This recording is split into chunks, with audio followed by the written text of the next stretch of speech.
வணக்கம் நண்பர்களே. எந்த ஒரு காரணத்தை முன்வைத்தும் பாஜகவுடன் மீண்டும் கூட்டணி அமைக்கவே மாட்டோம் அப்படின்ற மாதிரி அதிமுக துணை பொதுச் செயலாளர் கேபி முனுசாமி திட்டவட்டமாக தெரிவிச்சிருக்கிறாரு. இது தொடர்பாக கேபி முனுசாமி செய்தியாளர்களிடம் சொல்லியது, எங்களோட கூட்டணியில் இருந்த பாஜகவின் மாநில தலைமை அதிமுக குறித்தும் எங்கள் இயக்க தலைவர்களை பற்றியும் விமர்சனம் செய்தது. ஜெயலலிதாவை விமர்சனம் செய்ததை கண்டித்து அதிமுக ஏற்கனவே தீர்மானம் நிறைவேற்றியது. அண்ணாமலையின் விமர்சனம், அதாவது இதை தொடர்ந்து அண்ணா குறித்து பொதுச் செயலாளர் எடப்பாடி பழனிசாமி குறித்து பல்வேறு விமர்சனங்களை தமிழ்நாடு பாஜக தலைமை முன் வச்சது. இந்த உண்மைக்கு மாறான ஒரு விமர்சனங்கள் தமிழ்நாட்டில் இருக்கிற அதிமுகவின் 2 கோடி தொண்டர்களை கடுமையாக கோபப்படுத்தியிருக்கு. இந்த கோபத்தை ஒன்றிய மாவட்ட நிர்வாகிகளிடம் வெளிப்படுத்தினார். தொண்டர்கள் கோபம், அதாவது இதை தொடர்ந்து அதிமுக மாவட்ட செயலாளர்கள், எம்பிக்கள், எம்எல்ஏக்கள் அடங்கிய ஆலோசனை கூட்டத்தில் 2 கோடி தொண்டர்கள் உணர்வுகளை மாவட்ட கழக செயலாளர்கள், எம்பிக்கள், எம்எல்ஏக்கள், நிர்வாகிகள் வெளிப்படுத்தி பாஜக தலைமைக்கு ஆட்சேபனை தெரிவித்தன. பாஜக கூட்டணிக்கு குட்பாய். அதாவது இதன் அடிப்படையில் பார்க்கும்போது ஒட்டுமொத்தமாக அனைவருமே பார்த்திங்கன்னா ஒன்று சேர்ந்து ஏகமானதாக பாஜக தலைமையிலான தேசிய ஜனநாயக கூட்டணியில் இருந்து வெளியேறுவது என முடிவு செய்தாங்க.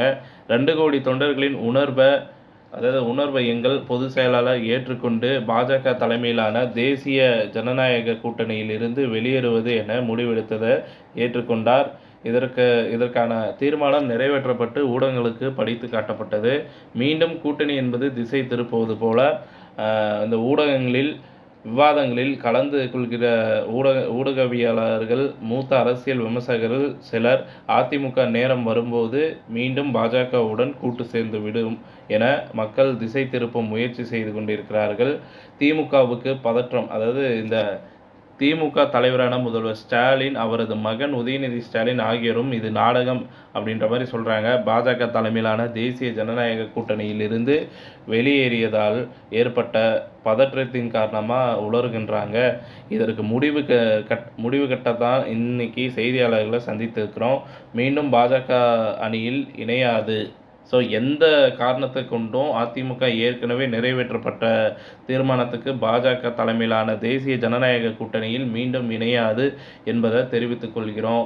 லோக்சபா தேர்தலில் எடப்பாடி பழனிசாமி தலைமையில் தனி கூட்டணி அமையும், அது மிகவும் வலிமையான கூட்டணியாகவும் அமையும் அப்படின்றத திட்டவட்டமாக சொல்லியிருக்கிறாங்க.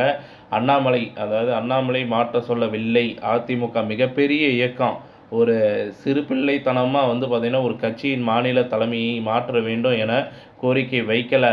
அப்படியானால் ஒரு தவறை நாங்கள் எப்போதுமே பார்த்திங்கன்னா செய்யவே மாட்டோம். ஒரு கட்சி இப்படி தான் செயல்பட வேண்டும் என நாங்கள் தலையிட்டு சொல்வதற்கு நாகரிகமற்ற ஒரு விஷயம் அல்ல. இவ்வாறு பார்த்திங்கன்னா கேபி முனுசாமி தெரிவிச்சிருக்கிறாரு. இந்த செய்தி தகவல் பிடிச்சிருந்தால் லைக் பண்ணுங்கள், ஷேர் பண்ணுங்கள், மறக்காமல் நம்ம சேனலை சப்ஸ்கிரைப் பண்ணி பெல் ஐக்கானை கிளிக் பண்ணி வச்சுக்கோங்க. நன்றி, வணக்கம்.